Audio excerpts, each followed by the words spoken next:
Brookline, Massachusetts, Keegan Bradley was in his element.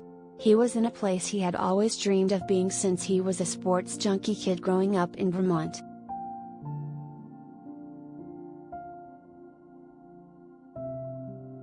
He was at home plate in Fenway Park as a member of the Red Sox.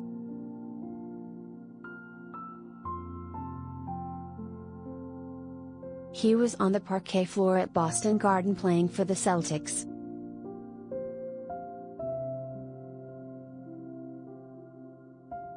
He was at Gillette Stadium on a Sunday wearing a Patriots uniform.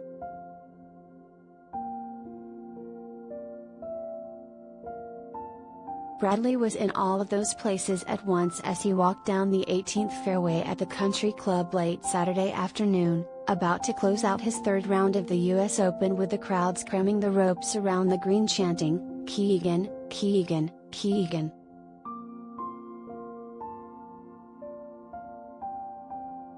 Bradley, who shot a second consecutive 1 under 69 on Saturday to get to 2 under for the tournament and just 2 shots out of the lead held by Will Zalatoris and Matthew Fitzpatrick, had played himself into contention to win his cherished home game US Open.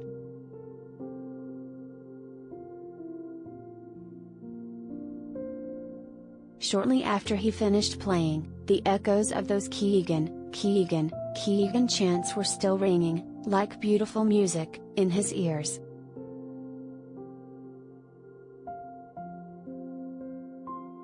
"Honestly, it was one of the most amazing moments of my entire life," an emotional Bradley said afterward. "I got to feel what it feels like to play in Fenway, to play in the Garden, to play in Gillette Stadium. I felt like a Boston player there.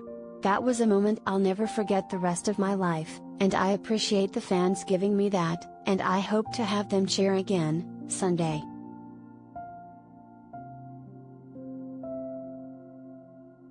Bradley closing the deal and capturing the 122nd US Open less than 3 hours from where he grew up would be epic.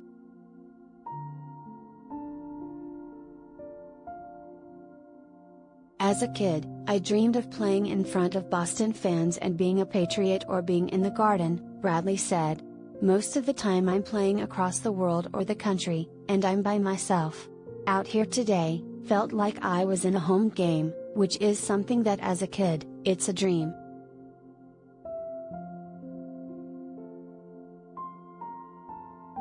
Frank Darby, who coached Bradley when he played his college golf at St. John's, watched from his home in Connecticut on Saturday and recognized exactly what he'd seen all those years back in Queens, a tenacious, unafraid player who thrives in the difficult conditions the country club dished out in the third round, with dropping temperatures and whipping winds.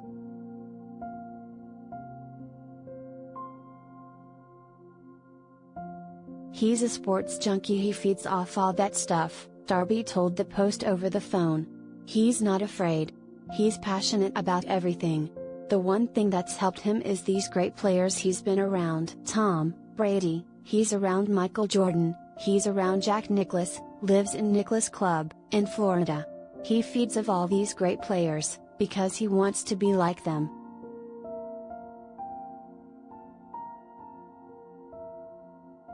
Success came early for Bradley, who won the PGA Championship in 2011, his first year on the PGA Tour, and was named Rookie of the Year for it. That win earned him status at all the big events, fast-tracked him onto Ryder Cup and President's Cup teams, on which he thrived.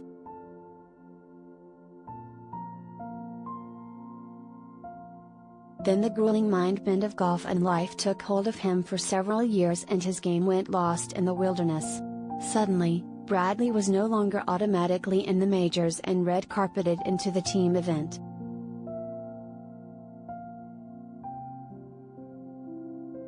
That ate at him, made him realize he had taken those things for granted, because they came to him so quickly.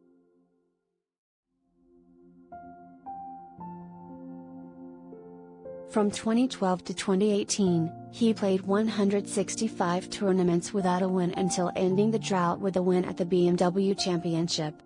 His form has been better since, and his world ranking is back up to 47th.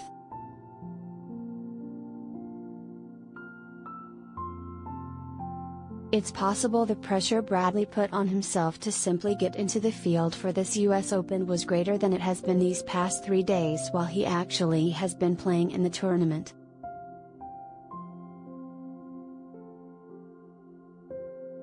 I saw it was on the schedule and the first thought is, oh, man, I have to play, now this has become stressful, he said.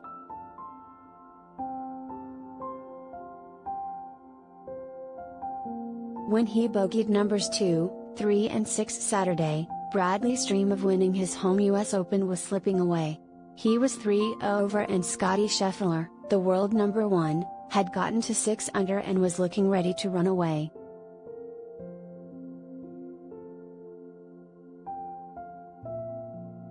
Bradley rallied with birdies on numbers 8 and 9, and that changed everything.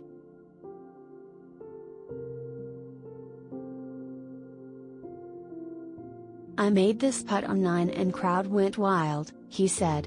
It really gave me a jolt of energy. I felt it. I could feel it go. I could feel the energy change. It put me on a path to, all right, we no longer are trying to save this round. Let's try to get ourselves into contention here. And I did that.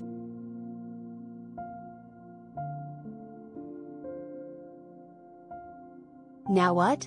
Is there one more magical day in store for the hometown kid?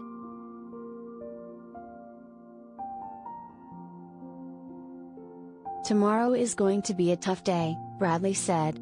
I know that. It just is. It would be if I was playing in Tulsa.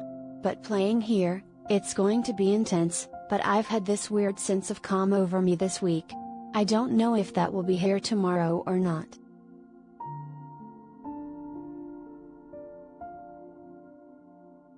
If it is, then Bradley will truly have his Tom Brady, Roger Clemens and Larry Bird moment.